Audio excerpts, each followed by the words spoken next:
Sa paglalakbay ni Jesus patungong Jerusalem, nagdaan siya sa hangganan ng Samaria at Galilea.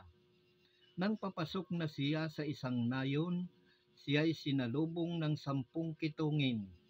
Tumigil sila sa malayo-layo at humiyaw ng, "Jesus, Panginoon, mahabag po kayo sa amin." Nang makita sila ay sinabi niya, "Humayo kayo at pakita sa mga saserdote." At samantalang sila'y naglalakad, gumaling sila. Nang mapuna ng isa na siya'y magaling na, nagbalik siyang sumisigaw ng papuri sa Diyos. Nagpatira pa siya sa paanan ni Jesus at nagpasalamat. Ang taong ito'y Samaritano.